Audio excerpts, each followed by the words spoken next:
I'm Daryl Colbert, and I'm chopping it up with my man Buck. I'm Jerry Ball, and I'm chopping it up with Buck.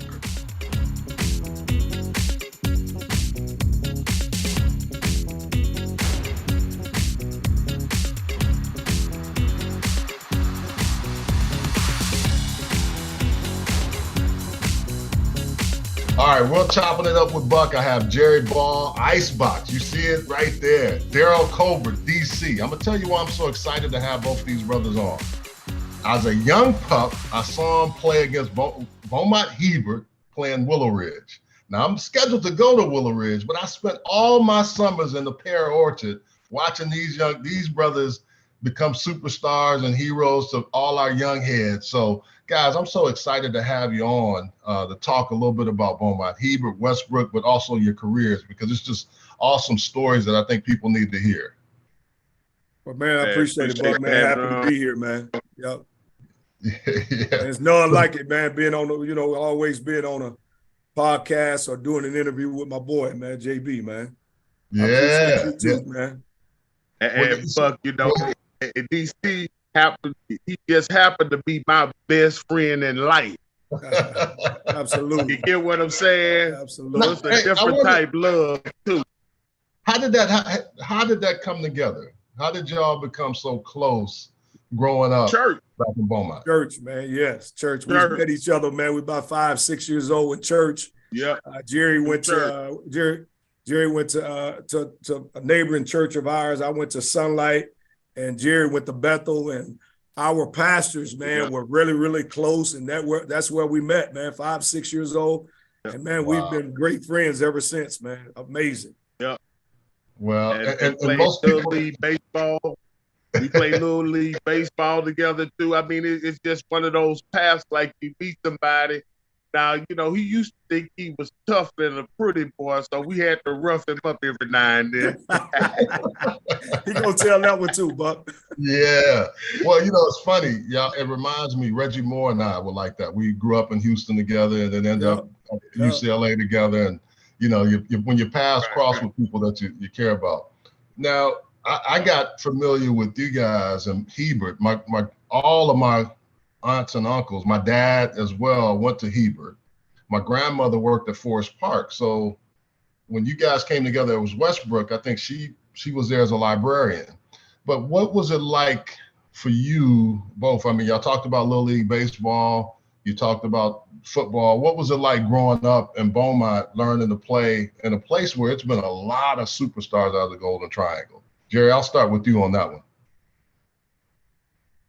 Well, man, I tell you, first of all, playing ball at any level in Beaumont is a competitive thing. Little League, middle school, and high school. It's no question you are expected to win. And win with some real integrity too, because they didn't just let us run it up. They would like, hey, we're gonna do this with class. And, we had a great group of men in our community.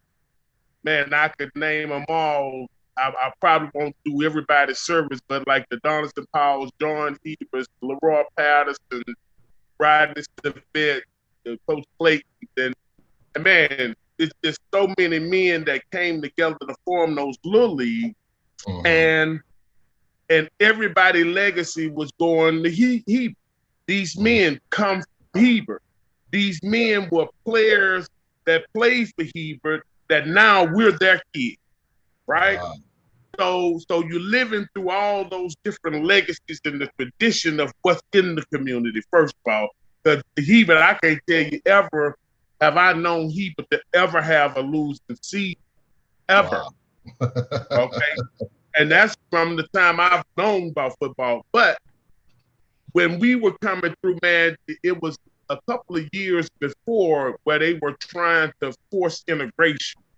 Okay. And our school system, it kind of bucked it. The way Beaumont was set up, but you had South Park Independent School District and you had Beaumont Independent School District, which was two school districts in a relatively small town, but one was considered, I guess you would say, the less desirable area because it had the refineries and the industrial world close to the neighborhoods. That's where Charlton, Pollard, and Heber was.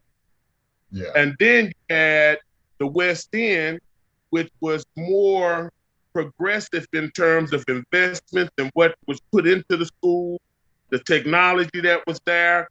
And you could see a drastic difference between both campuses, even though we would have, I guess you would say, relationships where, you know, some of our kids would go over to Forest Park and some of Forest Park kids would come over for certain like skill sets that, you know, I think, I know, I forget exactly what class did those type of exchanges. So you would see those things, but when it came to football, the traditions was totally different. Forest Park wasn't of a winning tradition at all. And we were winners, right? And now you're going to talk about blending, you know, two different traditions, the approaches, the expectations were different, the commitment was different, you know, because we practiced as young men on our own. Yeah. We didn't need the coaches to tell us. We would get together and run in the neighborhood and do things that he could tell you, boy, I'll be quiet now. No, Jerry, and I think that's what I remember in my summers, coming there and working out with Alvin Lee and Mickey Washington and all, and we were young pups watching y'all. We go over to Hebert and see y'all working out, and there wasn't any coaches out there. So DC, talk a little bit about that, because that to me was what we did in Houston, but it happened also in Beaumont on a different level from what I saw. Absolutely, Buck. I tell you, man, growing up, man, you know, and it's something that, as Jerry talked about the tradition of it, it's something that we saw also when we were young. We saw guys do that when we were young.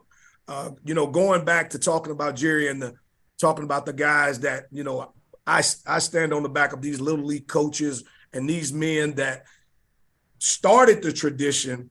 And then as you talk about the guys working out alone by themselves, man, it was just something that you wanted to do because you wanted to be a part of this. It was something, man, we could not wait when we were in the 5th, 6th, 7th grade, 8th grade to get to Hebert to be a part of what they were doing. On a Friday night at Greeny Stadium, man, it was just amazing to go see that. But to see how it all started in the summers where guys were out there were no coaches. I remember we would run, and Jerry will tell you this, from Hebert to Alice Keat.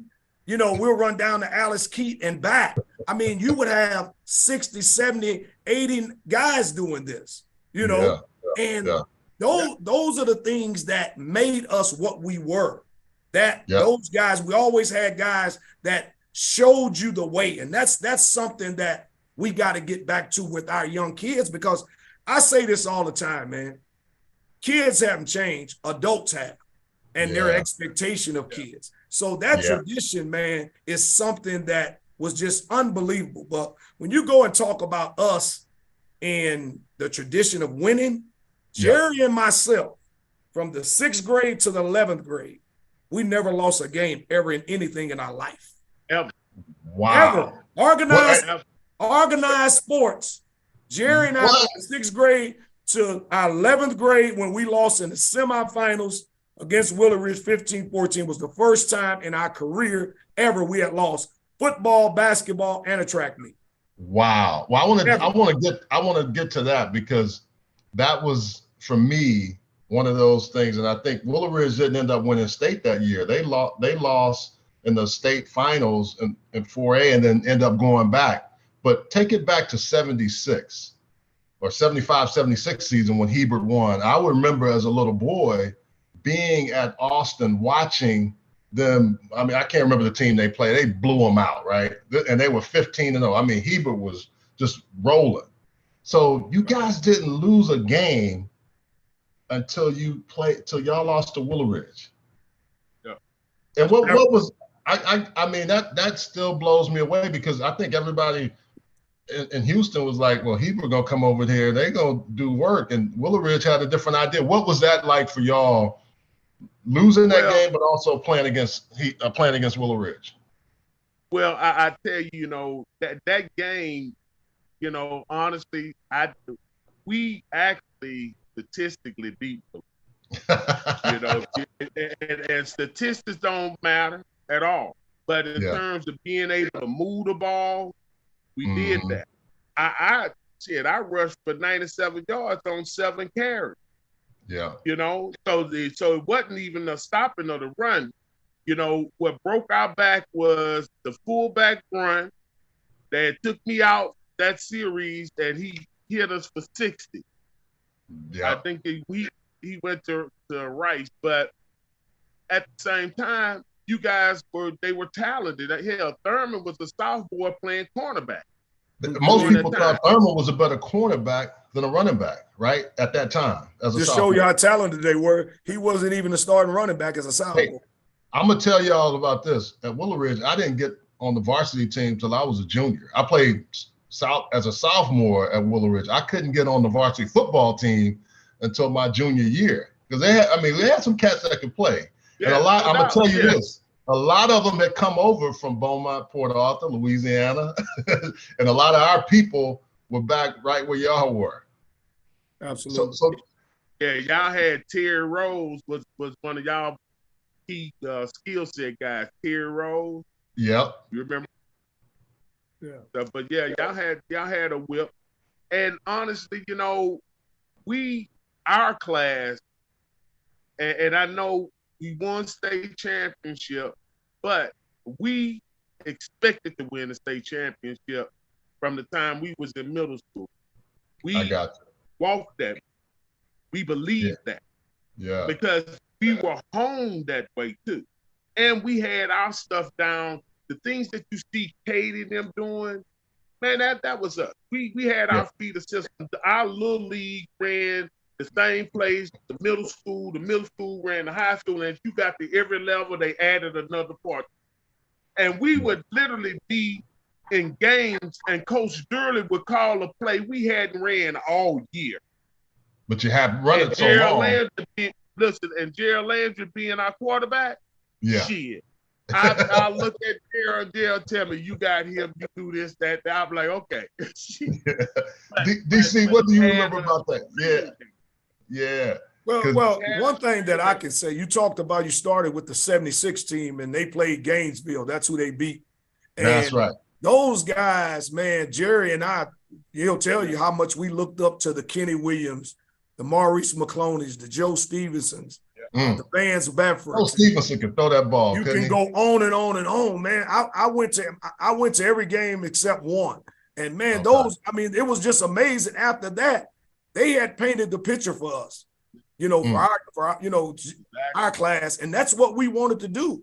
And everything that we did, it was in conjunction of us wanting to get that state championship like the 1976 team did, man. And like I say, those guys that did that, man, those guys they were heroes to us, man. We went and saw those guys; they were amazing. Well, we're going to take a short break. We're going to come back because I really want to hear about some of the things. This is awesome. We'll be right back on Chopping It Up with Buck. At Heslop Wealth Advisors, our goal is to help small businesses develop quality retirement plans for their employees through our Lunch and Learn seminars. We provide lunch and learning tools to help your company succeed and unmatched customer service.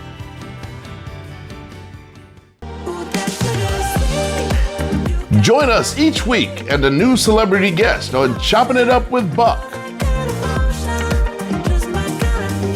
Brought to you by Thin Energy, thinenergy.com.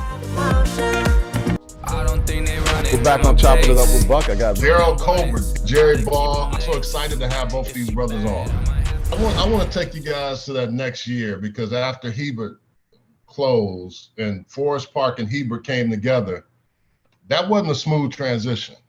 Coming over, it was a drastic deal to us. We had never been to that part of town. My first time ever stepping in, the west end of town was when they bust us over there. It was just something just out of the ordinary for all of us. But the one thing that Coach Durley and our other coaches done, man, they prepared us and they stayed there with us. And a lot of the things that were going on, there were adult issues.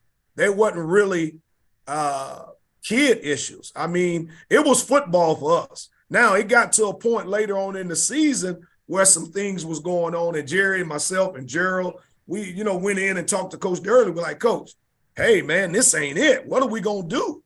And, Coach Durley, then he had to make some decisions. But when we first went over there, I think Coach Durley is the only one to me that probably could have done that job, because he did bring us as players together.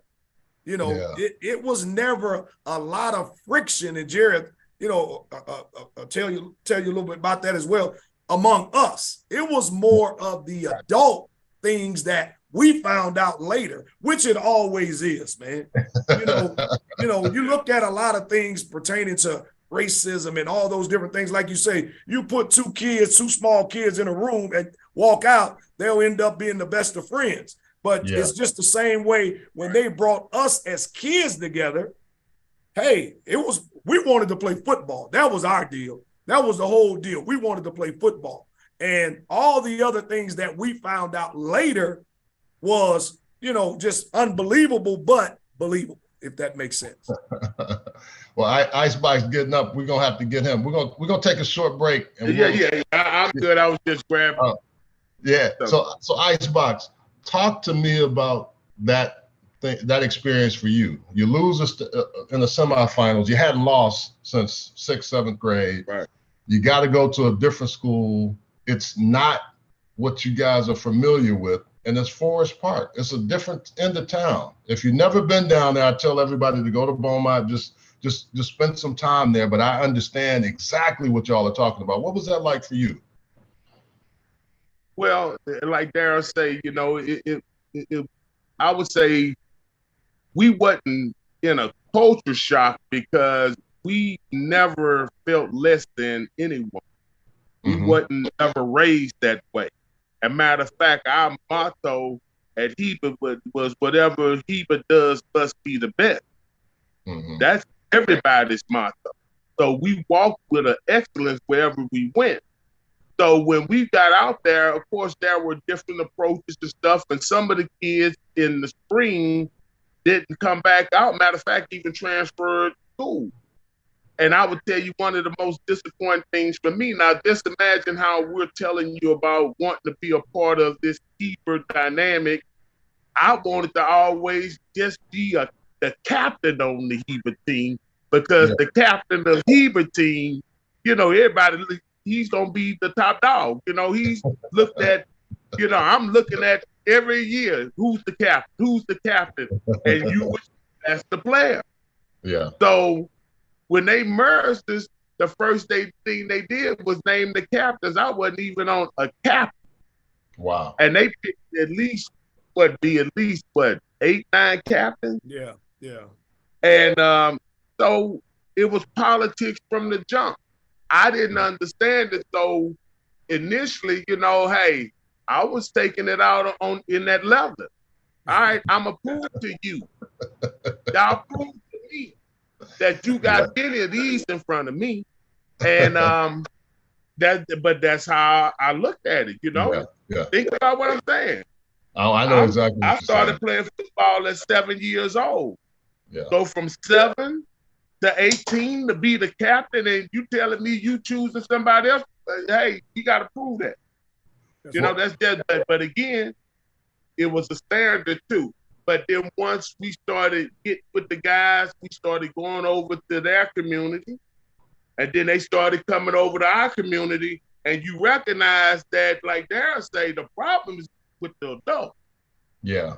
And then we started communicating, and they started talking back to their parents and backing off a lot of the stuff that was being forced through the schools, like coach having to play 6 blacks, 5 whites, or or the opposite. And that wasn't cool. We didn't like that at all. What was the toughest part for y'all as you went through that season and had to kind of deal with not seeing the best players play and keep them doing what you could do to make sure things happen? Well, one thing that Coach Durley and our other coaches that, came over with us done, man, we believed in them, man. We believed in everything that they said to us, man. We thought, hey, it didn't matter what it was, whatever they did, whoever they put on the field, we didn't know. Going into this thing, the first few games, we really didn't know, Buck. We just thought guys were playing and you were doing your job. That's the whole thing. You were doing your job. It wasn't a matter of who's the next guy, who's next to you. Your job was to do your job, man. And we believed in whoever was out there. What do y'all remember about the state championship game? That's 5A state championship. That's the largest. It wasn't all the different classifications that we have now. We played 6 playoff games. The first one was at Rice Stadium, and we played 5 weeks in a row all the way up to the state game in the Astrodome. They used a little mantra, the dome is our home. And what it did, man, it just shows you the value of coming together. I believe it brought, and Jerry, I think he'll say the same thing. It brought the community together. It brought people together because those 6 weeks and those 5 weeks in a row going up, there were a lot of people traveled to Houston to see us play. I still, man, run into people now, man. I was at the state championship game. I was at the playoff games.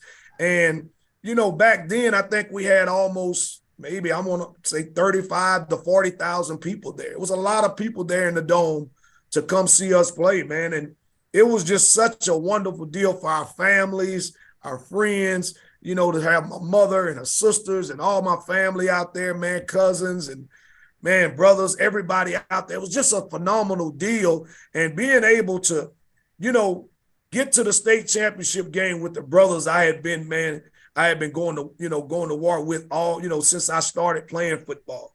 Like, Jerry and I, we say we all played Little League football together, man, and then middle school football together and all the way to high school. And we make it to the pinnacle of high school and, high school sports in Texas and making it to the state championship game. Unbelievable. But I always say this again, but it wasn't a surprise for us. This is something that was embedded in us that we were supposed to do and we knew we were going to do, man. I only remember going to the stadium and where we sat before we got dressed. And after that, I started feeling sick. So I was sick the whole game, man. Well, and you were sick. You had 17 carries for 104 yards, a touchdown, like I said, to cap it off. DC, you started it off with 6 catches, 118 yards. And as that happened, also, hey Buck, I also played defense. Now I had an interception too, baby. What was it? I don't ever ask people were they surprised they made it to the league, but what was that like when you walked into the locker room? I think you guys expected to be next level guys, right? Because you had done it for so long. You know what I'm saying? Well, I'll just say in a brief way, once I got to SMU, and I got to assess, because SMU was, the Pony Express and all that. So I'm looking at the best athletes. But I got to really see where a lot of them lacked fundamentals in the game. They were athletic, but they didn't have the fundamentals. They didn't know how to separate from blockers, or they would step in the hole. They would drop step. They had a lot of wasted motion. They didn't use a lot of technical closed skip type stuff. And our coaches was teaching us that in high school. But a lot of them came to college. They didn't have those fundamentals. Right. So that was the first level that I recognized that we had been with some football. Right. Hey, Jerry, one thing, too, I think everybody gets enamored with Aaron Donald, and I love Aaron Donald. I think he's a great player. But you and Michael Dean kind of set the standard for that, for the ability to one gap and get your ass up the field and make plays. And you know what, Buck? I'm going to tell you, when Belichick made the move to bring me there, all I was looking for is being able to just play with some help. Honestly. Yeah. But I want to win a championship first, but I want to play with somebody so we'll take the pressure off. But he and Nick Saban, oh, man. To have both of them in the room, shit. Oh man, the things that they were drawing up for me and Mike and Dean to do, I'm like, oh yeah. And then, but Belichick taught me some stuff too, because I was forcing, like you say, I'm hitting the gap and couldn't do nothing. But he made me slow down so that I would hold the point. So in holding the point, he said, Micah Dean is going to force it. Yeah. You hold the point, and that would create a bracket where they wouldn't have no cutback, and you forcing everybody into the fumble. Yeah, exactly. And it just made me just play a different technique. That's awesome. I was giving up some tackles, but for the good of the team. Absolutely. Yeah. The strategy was what the strategy was. Right. And DC, I know from a standpoint of, you know, fundamentals and growing up and playing at a high level, you got the chance to compete against guys, especially receiver, cornerback. You played both ways. Tell me a little bit about your experience from college to the pros and just some of those things too. Well, as Jerry said, man, we just had such phenomenal teachers, man. That's one thing that I value as a coach now is just I want to teach kids to understand the game. And, you know, I always say you can tell somebody something, but if you can show somebody something and they can apply it, now you're teaching something. And that's what we had. I saw one thing when I got to Texas Southern, and then when I got to the pros, I say, man, you know, I was an undrafted free agent. And as you know, a lot of times back then, they wasn't taking a lot of guys out of the SWAC. Back then, you know, guys were getting drafted. I was a few years after Jerry Rice and those guys. So they had some guys going to the NFL. But I really believe, Buck, that I made the team. Now you had to have some talent, but it was based on my football IQ. Being able to understand a playbook.